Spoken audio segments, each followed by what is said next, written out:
संक्षेप में इस प्रकरण के तथ्य इस प्रकार है कि प्रार्थी धन्नाराम ने एक तहरीरी रिपोर्ट इस आशय से पेश की कि मैंने ताराराम मीणा का कुआं ठेके पर ले रखा है, जिस पर मैं मेरे परिवार सहित रहता हूँ। विराम दिनांक 25/12/2008 को मैं व मेरी पत्नी देबू पानी निकाल रहे थे कि पास में ही पुत्र मुकेश व दीपक कुएं पर बनी कोटड़ी के बाहर खेल रहे थे। विराम शाम करीब 5 बजे सुरताराम, जो मेरा बहनोई लगता है, और अपनी बंदूक लेकर आया और बच्चों के पास पड़ी खाट पर बंदूक को रखकर कुएं से पानी पीने लगा। और तब मेरा बड़ा पुत्र मुकेश बंदूक से खेलने लगा और ट्रिगर दबने से बंदूक चल गई और बंदूक का छर्रा मेरे पुत्र मुकेश के पेट में जाकर लगा और जिससे उसकी मृत्यु हो गई। विराम सुरताराम वहां से बंदूक लेकर चला गया। उसके साथ उसकी पत्नी पोसी भी थी।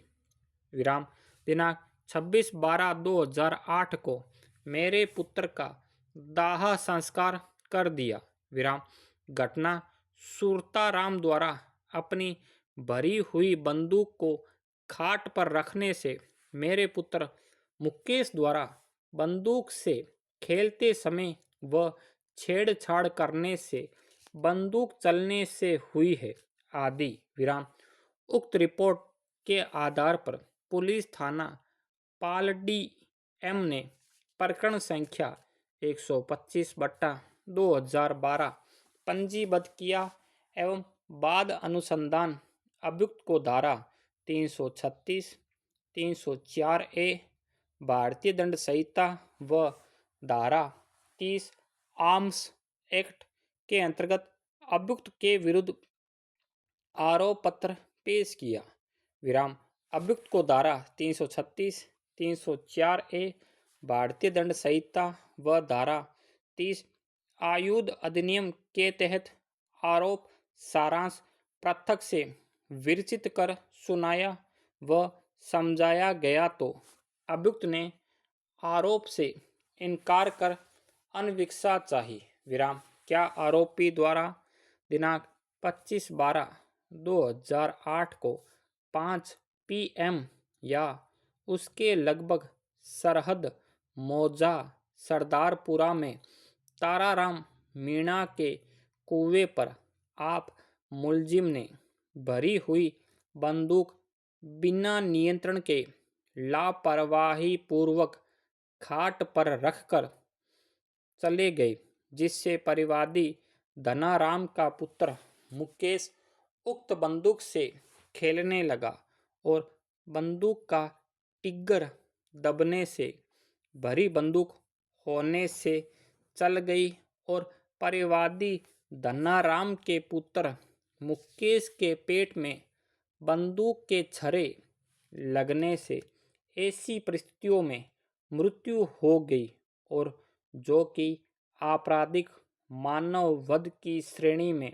नहीं आता है। विराम इस प्रकार अभियोजन की ओर से प्रस्तुत उक्त समस्त साक्ष्य का अवलोकन करें तो परिवादी धन्नाराम के द्वारा तहरीरी रिपोर्ट प्रदर्शन P2 दी गई है और उसमें कथन किया है कि सुरताराम दिनांक 25/12/2008 को शाम के 5 बजे बंदूक लेकर आया और बंदूक को खाट पर रखा और वहां पर मेरे और उसके बच्चे खेल रहे थे और मुकेश ने बंदूक का टिग्गर दबाया, जिससे